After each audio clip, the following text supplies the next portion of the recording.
Di dunia modern, hampir semua benda yang kita gunakan setiap hari dibuat oleh mesin-mesin besar di dalam pabrik. Mulai dari baja yang digunakan untuk gedung-gedung tinggi, hingga bodi mobil, bahkan bagian-bagian pesawat pun semuanya melewati mesin-mesin raksasa sebelum akhirnya terbentuk. Faktanya, ada mesin yang mampu membentuk baja padat dengan tekanan ribuan ton. Ada oven raksasa yang digunakan untuk mengeraskan bodi pesawat, dan ada juga kren super besar yang mengangkat bagian-bagian kapal yang lebih berat dari ribuan mobil. Tapi pertanyaannya, seperti apa bentuk mesin-mesin ini dan bagaimana cara kerjanya? Di video ini, kami akan menunjukkan kepada kalian bagaimana cara kerja beberapa mesin pabrik terbesar dan terkuat yang membantu membangun dunia modern. Jadi, mari kita mulai. Tapi sebelum itu, sebelum memulai pembahasan, saya ingin meminta satu like dari kalian dan tolong subscribe juga channel kami. Ini sangat membantu kami para pembuat konten. Jadi, mari kita mulai. Yang pertama di daftar kita adalah Industrial Car Shredder. Pada pandangan pertama, apa yang dilakukan mesin ini terlihat mustahil. Satu mobil utuh dimasukkan ke dalam mesin. Kadang-kadang bodi mobilnya masih lengkap, tapi setelah keluar, kamu hampir tidak bisa mengenali itu apa. Mobil yang tadinya utuh berubah jadi potongan-potongan kecil logam seperti konveti. Begitu kuatnya mesin-mesin di dalam fasilitas daur ulang besar seperti ini. Menurut laporan tentang industri daur ulang logam di Eropa, mesin penghancur industri besar digunakan untuk memisahkan baja, aluminium, tembaga, dan bahan lainnya dari mobil-mobil bekas dengan cepat. Karena itu, logam dapat didaur ulang lebih cepat dan bisa digunakan kembali untuk membuat produk baru. Namun sebelum mesin seperti ini ditemukan, prosesnya sangat sulit. Dulu kendaraan dibongkar secara manual. Mereka menggunakan cutting torch, palu, dan berbagai alat lainnya untuk memisahkan setiap bagian. Satu kendaraan saja bisa menghabiskan seluruh hari kerja. Sekarang, industrial shredder bisa melakukan ini hanya dalam beberapa detik saja. Di dalam mesin ada baja-baja besar yang berputar dengan sangat cepat seperti blender raksasa yang terbuat dari baja. Saat mobil masuk, langsung dihantam oleh penghancur yang sangat kuat hingga hancur berkeping-keping. Setelah itu, prosesnya belum selesai di situ. Logam yang sudah hancur itu akan melewati berbagai sistem yang memisahkan baja, aluminium, tembaga, dan material lainnya. Ada magnet yang menarik baja. Ada mesin lain yang memisahkan material yang lebih ringan seperti plastik dan karet. Singkatnya, hampir tidak ada yang terbuang. Salah satu penghancur industri yang terkenal di Eropa dapat ditemukan di Newport, Wales. Mesin di sana sangat besar. Mesin itu sangat kuat dan menggunakan sangat banyak listrik. Menurut laporan tentang operasinya, kekuatan mesinnya mencapai ribuan tenaga kuda. Sebesar inilah energi yang dibutuhkan untuk menghancurkan berton-ton baja setiap hari. Dan karena prosesnya sangat cepat, fasilitas daur ulang besar dapat memproses begitu banyak besi tua setiap bulan, sesuatu yang hampir mustahil dilakukan manusia di masa lalu. Tapi yang lebih penting di sini, ini bukan hanya tentang menghancurkan mobil, ini juga penting untuk lingkungan. Karena ketika baja dari kendaraan lama didaur ulang, penambangan yang dibutuhkan untuk membuat logam baru jadi lebih sedikit. Energi yang digunakan juga lebih sedikit dibandingkan dengan membuat baja dari bahan mentah. Artinya, meskipun mesinnya terlihat seperti penghancur sederhana, alat ini sangat membantu industri modern dan dalam mendaur ulang sampah dunia. Dan seiring semakin banyaknya kendaraan di seluruh dunia, mesin-mesin raksasa seperti ini akan menjadi semakin penting. Karena hanya dalam beberapa detik, mereka bisa memberikan awal baru bagi sebuah kendaraan tua. Selanjutnya dalam daftar kita adalah pres tempa hidraulik raksasa. Alat ini dapat ditemukan di Provinsi Sichuan, Tiongkok. Menurut laporan tentang industri berat negara tersebut, ini adalah salah satu pres tempa terbesar di dunia. Alat ini sangat besar, hampir setinggi gedung 10 lantai. Namun kekuatannya jauh lebih menakutkan daripada ukurannya. Mesin ini mampu menekan dengan kekuatan yang mencapai puluhan ribu ton hanya pada satu bagian logam. Untuk memahami seberapa kuatnya, bayangkan saja ada beban yang sangat besar menghancurkan baja sampai bentuknya berubah. Dan yang lebih mengejutkan, mesin ini tidak memecahkan logamnya. Titanium, baja berkualitas tinggi, atau paduan nikel terlebih dahulu dilunakkan menggunakan panas yang sangat tinggi. Ketika logam sudah sangat panas, barulah logam tersebut diletakkan di bawah mesin pres raksasa. Saat sistem hidrolik turun, Logam perlahan-lahan terjepit hingga membentuk sesuai cetakan, seperti tanah liat yang diperas dengan tangan. Proses ini digunakan untuk membuat bagian-bagian penting dari pesawat terbang, termasuk di dalamnya roda pendaratan, rangka struktural, dan bagian-bagian lain yang harus sangat kuat saat berada di udara. Ini penting, karena sebuah pesawat berulang kali mengalami tekanan yang sangat kuat. Setiap kali pesawat mendarat, roda pendaratan menerima benturan yang sangat berat. Selama bertahun-tahun dalam masa layanan, hal ini terjadi berulang kali. Jadi baja tidak boleh lemah. Menurut studi teknik tentang logam tempa, bagian yang ditempa lebih kuat dibandingkan logam cor biasa. Karena saat logam ditekan, strukturnya di dalam menjadi lebih rapat dan lebih teratur. Secara sederhana, baja memiliki lebih sedikit lubang dan kelemahan. Kemungkinan untuk retak saat digunakan jadi lebih kecil. Dan di industri penerbangan, hal itu sangat penting. Karena jika ada bagian penting yang gagal saat pesawat terbang, itu bisa menyebabkan kecelakaan besar. Jadi, negara-negara yang memiliki mesin pres tempa raksasa seperti ini dianggap memiliki kemampuan manufaktur yang maju. Tidak semua negara mampu membuatnya. Menurut laporan tentang manufaktur Dirgantara, hanya sedikit yang memiliki mesin pres tempa super kuat untuk membuat komponen pesawat berukuran besar, termasuk diantaranya Tiongkok, Amerika Serikat, Rusia, dan Prancis. Dan seiring berkembangnya industri penerbangan Tiongkok, mesin ini juga menjadi sangat penting dalam pembuatan pesawat penumpang buatan mereka sendiri seperti C919. Namun, agar mesin pres raksasa ini bisa berfungsi, mesin biasa saja tidak cukup. Ada sistem hidrolik yang sangat besar di dalamnya. Banyak sekali pompa oli yang mendorong oli hidrolik melalui pipa-pipa panjang untuk menghasilkan tekanan yang sangat besar. Inilah yang memberikan kekuatan untuk mengubah bentuk titanium padat. Dan karena prosesnya sangat kuat, ada beberapa bagian yang bisa dibuat hanya dalam satu kali proses saja. Sementara dulu, bagian-bagian itu harus dipanaskan dan dipukul berulang kali menggunakan mesin yang lebih kecil. Namun demikian, sebenarnya ini bukan sekedar mesin pabrik biasa. Bagi Tiongkok, ini adalah bagian dari rencana yang lebih besar untuk menjadi lebih mandiri dalam pembuatan komponen kedirgantaraan yang penting. Karena dalam beberapa dekade terakhir, banyak suku cadang pesawat kelas atas yang masih harus diimpor dari luar negeri. Sekarang, mereka sudah lebih mampu membuat komponen tempa besar mereka sendiri di dalam negeri. Dan di balik setiap pesawat modern, ada mesin-mesin raksasa seperti ini yang hampir tidak pernah terlihat oleh orang biasa. Monster baja yang diam-diam bekerja membuat suku cadang yang menopang jutaan penumpang di udara setiap hari. Sekarang mari kita kunjungi sebuah mesin kertas raksasa di Tiongkok. Menurut laporan tentang industri kertas modern, mesin ini memiliki panjang lebih dari 400 meter. Mesin ini bahkan lebih panjang dari Titanic dan juga lebih panjang dari sebagian besar kapal pesiar saat ini. Singkatnya, kamu seperti sedang melihat seluruh pabrik yang bergerak sebagai satu mesin saja. Dan tugasnya terlihat sederhana, yaitu mengubah kayu menjadi kertas. Tapi proses di dalamnya sangat cepat dan sangat presisi. Semuanya dimulai dari bubur kayu. Ini adalah campuran lembut dan basah dari serat selulosa dan air yang berasal dari kayu. Bentuknya mirip lumpur. Setelah itu, campuran tersebut disebarkan ke saringan yang bergerak sangat cepat. Saat bergerak, air perlahan-lahan keluar dan serat-serat mulai menyatu membentuk lembaran tipis. Tapi pada tahap ini, lembaran itu masih sangat basah. Jadi, lembaran itu akan melewati roll-roll besar yang menekan kertas untuk mengeluarkan lebih banyak air. Setelah itu, lembaran akan masuk ke bagian mesin yang sangat panjang dan dipenuhi silinder-silinder panas. Di sini, kertas dikeringkan menggunakan panas dan uap. Saat lembaran kertas berjalan di dalam mesin, prosesnya terus berlangsung, tidak pernah berhenti, tidak pernah terputus. Setelah kering, ada bagian lain dari mesin yang membuat permukaan kertas menjadi halus. Kertas dibuat lebih halus agar hasil cetakan pada buku, notebook, majalah, atau koran menjadi lebih jelas.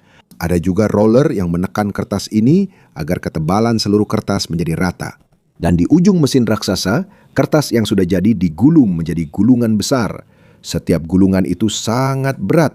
Ada beberapa yang beratnya hampir setara dengan gabungan beberapa mobil. Yang lebih mengejutkan, seluruh prosesnya sangat cepat. Menurut laporan tentang produksi kertas industri, mesin kertas modern mampu membuat lembaran kertas secara terus-menerus dengan kecepatan sangat tinggi setiap menitnya. Artinya, dari bubur kayu basah hingga menjadi kertas jadi. Proses ini bisa dilakukan hanya dalam waktu singkat, sementara mesin berjalan terus-menerus. Dan karena mesin ini berjalan 24 jam sehari, output yang dihasilkan setiap harinya juga sangat besar. Jutaan lembar kertas bisa diproduksi hanya oleh satu mesin raksasa. Tapi ada masalah besar jika mesin ini berhenti. Tidak bisa langsung dimatikan dan dinyalakan lagi seperti kipas angin listrik. Jika mesin kertas raksasa ini dihentikan, sangat sulit untuk menyalakannya kembali. Karena lembaran kertas yang tipis dan basah harus dimasukkan kembali ke dalam roller dan pengering yang sangat panjang tanpa robek. Dan semakin cepat mesin berjalan, semakin sulit mengendalikan prosesnya. Jadi menurut para insinyur di industri kertas, ada mesin-mesin kertas yang berjalan selama beberapa bulan dan hampir tidak pernah dimatikan. Karena selain mahal untuk menghentikannya, banyak juga bahan yang akan terbuang jika terjadi kesalahan dalam proses memulai ulang.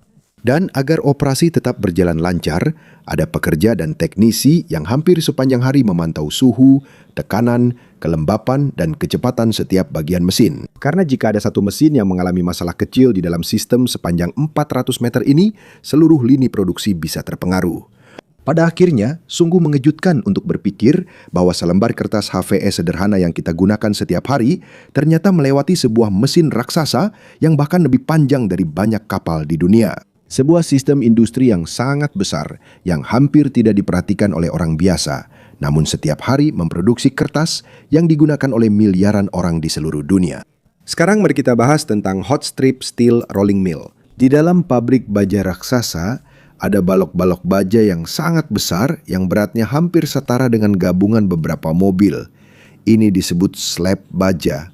Ini tebal, berat, dan hampir tidak bisa dipindahkan oleh mesin biasa. Tapi sebelum dimasukkan ke rolling mill, slab baja ini harus dipanaskan terlebih dahulu pada suhu yang sangat tinggi. Menurut laporan tentang pembuatan baja, baja ini dipanaskan hingga mencapai lebih dari 1000 derajat Celcius. Pada suhu setinggi itu, baja akan berubah warna menjadi oranye hingga merah, terlihat seperti menyala.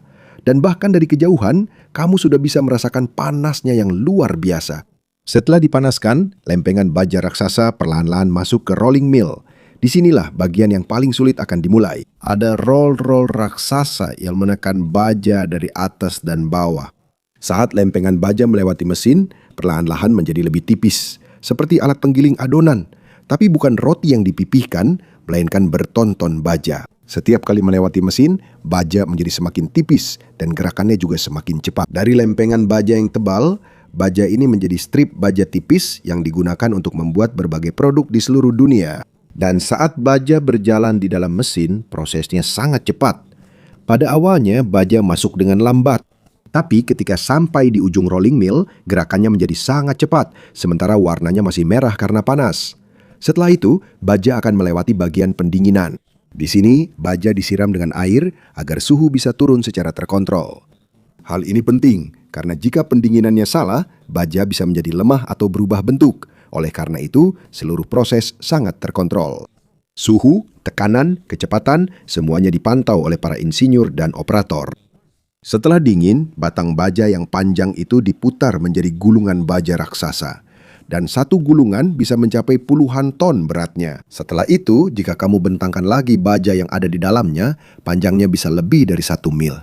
Begitu besarnya output dari pabrik baja modern. Menurut laporan tentang industri baja global, pabrik canai strip panas besar mampu memproduksi jutaan ton baja setiap tahunnya. Dan hampir semua industri menggunakannya. Bodi mobil, mesin cuci, kulkas, kontainer pengiriman, baja untuk bangunan dan jembatan. Semua itu mungkin dimulai dari rolling mill. Namun karena suhu yang sangat tinggi dan beban kerja mesin yang sangat berat, beberapa bagiannya juga cepat rusak. Roller yang menekan baja secara rutin diganti. Karena tekanan dan panas yang sangat tinggi, lama-kelamaan mereka habis saat digunakan setiap hari. Dan bayangkan ini, setiap hari berton-ton baja melewati mesin-mesin ini hampir tanpa henti. Seperti pabrik logam raksasa yang tidak pernah tidur. Karena besarnya operasi, beberapa pabrik canai strip panas bahkan bisa mencapai hampir 1/2 mil panjangnya dari awal sampai akhir. Dan meskipun tempat ini sangat bising, sangat panas, dan sangat berbahaya, ini adalah salah satu proses terpenting di dunia modern. Karena tanpa rolling mill, hampir tidak ada industri yang mampu memproduksi jutaan baja yang dibutuhkan untuk mobil, peralatan rumah tangga, kapal, dan gedung pencakar langit yang kita gunakan saat ini. Dan sekarang mari kita bahas tanur semen putar. Sekilas, alat ini hanya terlihat seperti tabung baja yang sangat panjang. Tapi sebenarnya, ini adalah salah satu mesin terpenting di seluruh industri konstruksi. Menurut laporan tentang pembuatan semen, rotary kiln berukuran besar bisa mencapai panjang lebih dari 200 meter. Ini bahkan lebih panjang daripada banyak kapal. Dan meskipun ukurannya sangat besar, mesin ini berputar perlahan sepanjang hari dan malam hampir tanpa henti. Di dalam tabung raksasa ini, klinker dibuat. Ini adalah bahan utama yang diolah menjadi semen setelah dihancurkan dan dicampur dengan bahan lain. Dan semen adalah salah satu material terpenting di dunia modern. Karena tanpa semen, hampir tidak ada gedung, jembatan, jalan raya, atau bangunan besar yang bisa berdiri kokoh. Prosesnya dimulai dengan mencampur batu kapur, tanah liat, pasir, dan mineral lainnya. Setelah itu, semua bahan tersebut dimasukkan ke bagian atas rotary kiln. Karena tabung raksasa ini sedikit miring dan terus berputar, bahan-bahan tersebut perlahan-lahan turun menuju bagian terpanas dari mesin. Saat bergerak di dalam, suhunya semakin panas. Dan saat mendekati ujung, suhu mencapai lebih dari 1400 derajat Celcius. Panasnya sangat tinggi, sehingga mampu mengubah struktur kimia dari bahan-bahan di dalamnya. Disinilah terbentuk klinker yang digunakan untuk membuat semen. Seperti memiliki oven raksasa, tapi yang dimasak bukan roti, melainkan bahan-bahan untuk bangunan dan jalan di seluruh dunia. Tapi karena sangat panas di dalam kiln, ada perlindungan khusus yang sangat kuat. Ada bata tahan panas yang tebal di dalamnya, agar panas tidak langsung mengenai badan tabung baja raksasa itu.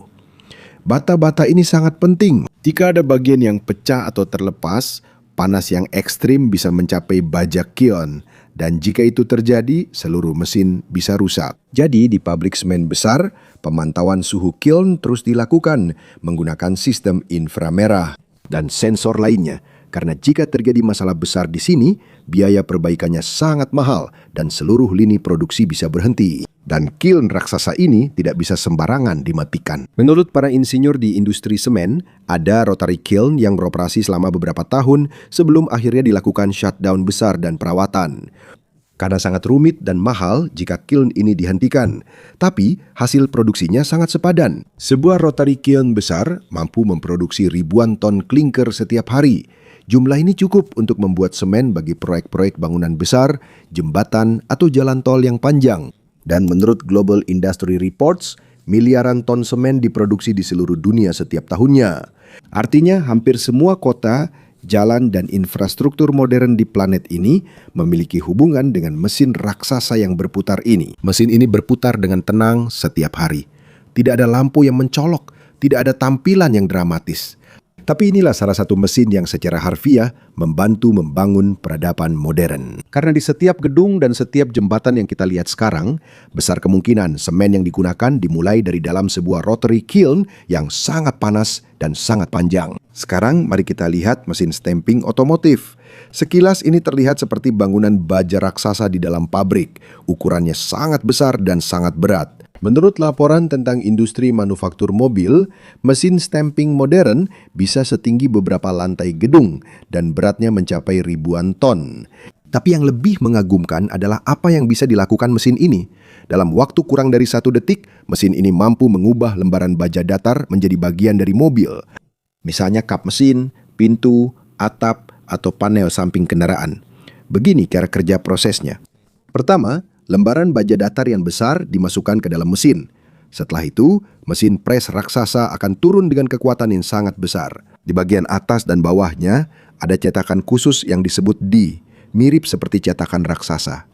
Ketika di atas dan bawah bertemu, terbentuklah bentuk yang diinginkan. Baja akan dijepit dan mengikuti bentuk cetakan. Disitulah lengkungan dan bentuk panel bodi mobil terbentuk. Dan prosesnya tidak hanya sekali tekan saja. Di pabrik modern, baja masih melewati berbagai stasiun di dalam lini pres. Di stasiun pertama, bentuk dasar dibuat. Di stasiun berikutnya, detail ditambahkan. Lubang, tepi, bagian-bagian untuk pengelasan. Dan saat panel berpindah dari satu stasiun ke stasiun lain, biasanya robot yang menggerakkannya. Seluruh sistem hampir tidak pernah berhenti dan kecepatannya sangat tinggi. Menurut laporan tentang produksi otomotif, ada jalur stamping yang bisa membuat panel bodi baru setiap beberapa detik saja. Beberapa pabrik juga beroperasi selama 24 jam untuk memenuhi tingginya permintaan kendaraan di seluruh dunia. Namun, agar mesin pres raksasa ini bisa berfungsi dengan baik, setiap bagiannya harus sangat presisi. Karena bahkan kesalahan kecil pada cetakan akan langsung terlihat pada baja. Jika ada sedikit saja benjolan, cekungan, atau cacat pada panel, kemungkinan besar akan langsung ditolak saat inspeksi kualitas. Itulah sebabnya, pembuatan disk yang digunakan pada mesin stamping press juga sangat mahal. Menurut laporan industri otomotif, satu set cetakan hanya untuk satu panel bodi saja bisa mencapai jutaan dolar karena setiap detail harus sangat presisi. Dan ketika membuat model mobil baru, dibutuhkan investasi yang sangat besar untuk membuat satu set die lengkap untuk seluruh mobil. Tapi ini sulit, bahkan untuk perusahaan mobil besar. Karena dengan menggunakan stamping press, mereka bisa membuat ribuan panel bodi yang bentuknya persis sama. Inilah alasan mengapa hampir semua mobil yang keluar dari pabrik tampak identik. Dan sebenarnya, hampir semua mobil yang kita lihat di jalan saat ini telah melalui proses ini. Sebelum sebuah mobil menjadi kendaraan, ada momen di mana sebuah mesin raksasa menghancurkan dan membentuk sebuah lembaran baja datar sederhana, hingga menjadi bentuk mobil modern yang kita kenal. Sekarang inilah mesin pengecoran kontinu. Secara sederhana, tugas mesin ini adalah mengubah logam cair menjadi baja padat secara terus-menerus dan hampir tanpa henti. Dan tampilan dari proses ini seperti sungai api di dalam pabrik. Semuanya dimulai dari baja cair atau logam baja yang meleleh. Menurut laporan tentang pembuatan baja cair ini mencapai suhu lebih dari 1600 derajat Celcius. Saking panasnya, cahaya dari baja itu hampir berwarna putih. Dan karena sangat panas, udara di sekitarnya tampak bergetar dan terlihat buram. Setelah dilelehkan, baja cair dituangkan ke dalam wadah besar dengan aliran yang terkontrol. Dari sana, baja cair langsung masuk ke cetakan khusus yang terbuat dari tembaga berpendingin air. Disinilah logam cair mulai berubah. Saat baja cair menempel pada cetakan yang dingin, bagian luarnya perlahan mulai mengeras. Namun di bagian dalamnya masih tetap cair. Seperti kulit keras dengan baja cair masih ada di bagian tengahnya. Setelah itu, roll raksasa menarik baja ke bawah, sementara proses pendinginan dengan air tetap berlangsung. Saat baja turun ke dalam mesin, baja itu semakin mengeras hingga menjadi benar-benar padat. Dan di akhir proses, baja panjang akan keluar yang bisa dijadikan slab baja, billet atau bahan lain untuk rolling mills dan pabrik penempaan. Setelah itu, baja tersebut dipotong dengan panjang yang tepat menggunakan obor pemotong yang sangat kuat. Dan saat baja mengeras, mesin memotongnya memercikan banyak api dan percikan ke seluruh pabrik, seperti kembang api raksasa di dalam pabrik baja. Tapi bagian yang paling penting di sini adalah kata konpinu, karena dulu pembuatan baja tidak seperti ini. Sebelum continuous casting menjadi populer pada tahun 1970-an dan 1980-an, baja cair dituangkan secara manual ke dalam cetakan-cetakan terpisah. Lalu kita harus menunggu sampai baja tersebut dingin terlebih dahulu. Setelah itu, baja tersebut harus dipanaskan kembali untuk diproses ulang. Proses ini lambat, mahal, dan banyak bahan yang terbuang. Namun ketika mesin continuous casting datang dan merevolusi seluruh industri baja, proses pembuatan baja tidak lagi berulang-ulang, melainkan langsung dari logam cair menjadi baja padat, lebih cepat, lebih hemat energi, dan lebih sedikit baja yang terbuang. Jadi menurut laporan industri baja global, hampir semua pabrik baja modern saat ini sudah menggunakan teknologi continuous casting. Dan sebenarnya, hampir semua baja yang kita lihat di dunia modern kemungkinan besar telah melalui proses ini terlebih dahulu. Mulai dari baja untuk gedung pencakar langit, baja untuk kendaraan, hingga peralatan rumah tangga di dalam rumah. Semuanya dimulai dari sungai logam cair yang sangat panas, yang perlahan-lahan berubah menjadi baja padat di dalam mesin pengecoran kontinu raksasa. Nomor 3, mesin CNC 5 sumbu untuk dirgantara. Ada bagian-bagian pesawat yang sangat penting. Jadi tidak bisa hanya disambung dengan pengelasan atau baut. Sebaliknya, bagian-bagian ini dipahat dari satu blok padat titanium atau aluminium. Disinilah mesin CNC 5 sumbu digunakan. Ini adalah mesin raksasa yang dikendalikan komputer dan mampu memotong logam dari hampir semua sudut. Saat alat pemotong bergerak, alat itu perlahan mengikis kelebihan logam sampai bentuk akhir dari bagian pesawat terbentuk. Dan terkadang, hampir 90% dari logam asli terbuang sebelum selesai. Ini digunakan untuk dudukan mesin, bagian roda pendarat, dan komponen penting pesawat lainnya. Mesin ini sangat presisi. Toleransi kesalahannya sangat kecil karena nyawa penumpang dipertaruhkan di sini. Saat titanium dipotong, panas yang dihasilkan sangat tinggi. Karena itu pendingin terus digunakan agar alat pemotong tidak rusak. Sebelum mesin mulai bergerak, para insinyur terlebih dahulu membuat seluruh rencana digital menggunakan perangkat lunak khusus. Ada juga beberapa bagian yang membutuhkan waktu beberapa hari untuk diselesaikan karena bentuknya sangat rumit. Pada akhirnya, balok logam sederhana itu menjadi bagian pesawat yang sangat kuat yang mampu menahan tekanan besar saat terbang. Nomor 2, autoclave komposit. Badan pesawat modern saat ini tidak sepenuhnya terbuat dari logam. Beberapa bagiannya terbuat dari komposit serat karbon. Bahan ini lebih ringan daripada aluminium, tetapi sangat kuat. Namun sebelum material ini menjadi kuat, material tersebut harus dimasukkan terlebih dahulu ke dalam autoclave raksasa. Autoclave itu seperti oven raksasa di dalam pabrik pesawat. Di sini serat karbon dipanaskan dan ditekan dengan tekanan agar mengeras dengan benar. Suhu dan tekanan yang tepat sangat penting. Jika prosesnya salah, bagian pesawat bisa menjadi lemah atau berubah bentuk. Oleh karena itu, seluruh proses curing sangat dikontrol dengan ketat. Autoklave yang digunakan di industri dirgantara sangat besar. Ada beberapa yang hampir sebesar gedung, agar bagian besar pesawat bisa muat di dalamnya. Secara sederhana, ini seperti pressure cooker raksasa untuk industri penerbangan. Dan disinilah beberapa bagian terpenting dari pesawat modern dibuat.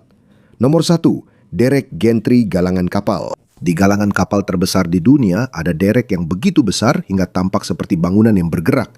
Inilah derek gantry raksasa.